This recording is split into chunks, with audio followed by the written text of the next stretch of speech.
ইসলামী আন্দোলন বাংলাদেশ কর্তৃক আয়োজিত উদ্যোগের মহাসমাবেশের মহতারাম সভাপতি হযরত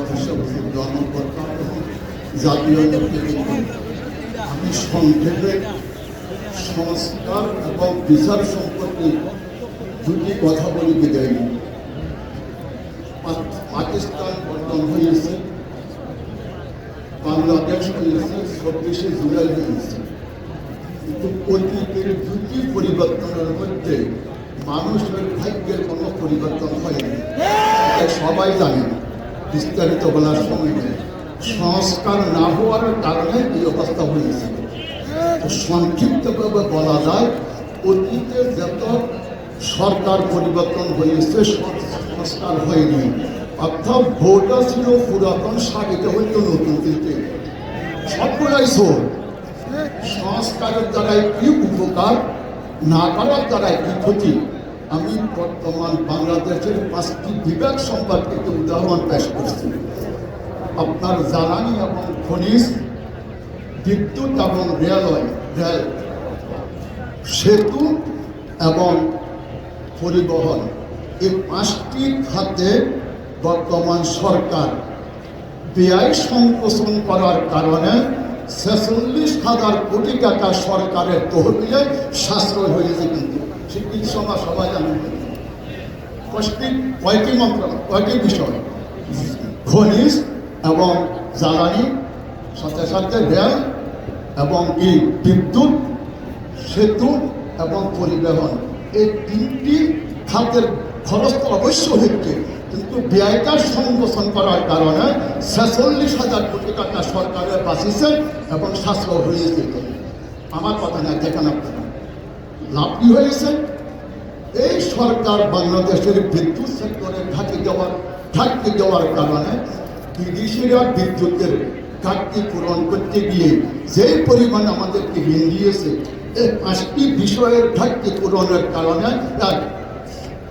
ব্যয় সংকোচন করার কারণে যে 46,000 কোটি টাকা সাশ্রয় হয়েছে, এটা দিয়ে বিদ্যুতের সমস্ত ঘাটতি পূরণ করা সম্ভব। সুতরাং যতগুলো মন্ত্রণালয় আছে সবগুলোর মধ্যে সংস্কার করেন। 50 বছর এই দেশ ভবিষ্যতে চলতে হলে বিদেশ থেকে 10 টাকা লোন নেওয়ার প্রয়োজন পড়বে না, আমি বিশ্বাস করি। দ্বিতীয়, আমি আর উদাহরণ পেশ করবো না, একটাই বললাম। দ্বিতীয়, আইনের সংস্কার কেন? দেখেন, ইসলামের মধ্যে ক্ষমতা আইনের নিয়ন্ত্রণে চলে। ক্ষমতা যতই বড় হোক না কেন, আইন তার বিচার করবেই করবে। আর বর্তমান মানব রচিত সংবিধানের মধ্যে ক্ষমতার অধীনে আইন চলে, যার কারণে এ পর্যন্ত দেশের সাধারণ মানুষ ন্যায় নীতি এবং ইনসাফ পায়নি। আমি উদাহরণ পেশ করছি। এই যে মানব রচিত সংবিধানের মধ্যে ক্ষমতার অধীনে আইন চলে, আইন সম্পূর্ণ ক্ষমতার কাছে অসহায়। 2008 সাল হাসিনার বিরুদ্ধে 15টি মামলা দিয়েছিল তত্ত্বাবধায়ক সরকার, খালেদার বিরুদ্ধে দিয়েছিল 6টি। হাসিনা ভাগ্যক্রমে বিদেশিদের ষড়যন্ত্রের কারণে যখন ক্ষমতায় আরোহণ করল, তার বিরুদ্ধে যে 15টি মামলা হয়েছিল, অটোমেটিক সমস্ত মামলা খারিজ হয়ে গেছে। সমস্ত মামলা কি হয়ে গেছে? খারিজ হয়ে গেছে। আমি যে বলেছি, ক্ষমতার অধীনে আইন চলে, বর্তমান মানবগতির সম্মুখীন। আর খালেদা প্রাইম মিনিস্টার হতে পারেনি, তার বিরুদ্ধে মামলা কিন্তু এখন হয়ে আছে। এর বিপরীতে ইসলামী আইনের অধীনে ক্ষমতা চলে, সময় না থাকার কারণে আমি উদাহরণ পেশ করতে পারব না।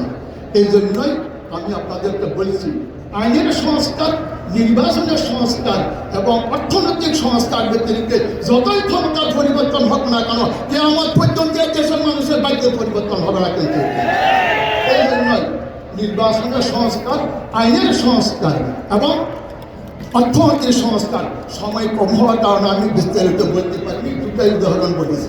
আরেকটি কথা বলে শেষ করছি। আজকে ভারত আমাদের উপরে ক্ষিপ্ত হয়ে ফুসিং করেছে বিভিন্ন সেক্টরে। ভারতের কাছে আমরা করজোর অনুরোধ করেছি, এই আওয়ামী লীগের হাসিনা সহ যারা এই দেশের সম্পদ চুরি করে, ডাকাতি করে তোমার দেশে আশ্রয় নিয়েছে, সবগুলোকে এই দেশে ফুসিং করো। কিন্তু আমরা সবগুলোকে সবাইকে ঘোষিত করো। হাসিনা, ওবায়দুল কাদের এবং আওয়ামী লীগের যত সামর্থ্য আছে সবগুলোকে বাংলাদেশে ঘোষিত করো। সাধারণ মানুষকে ঘোষিত করে আমাদের উপরে জুলুম অত্যাচার করবে না। আমি এই কথা বলে বক্তব্য শেষ করছি।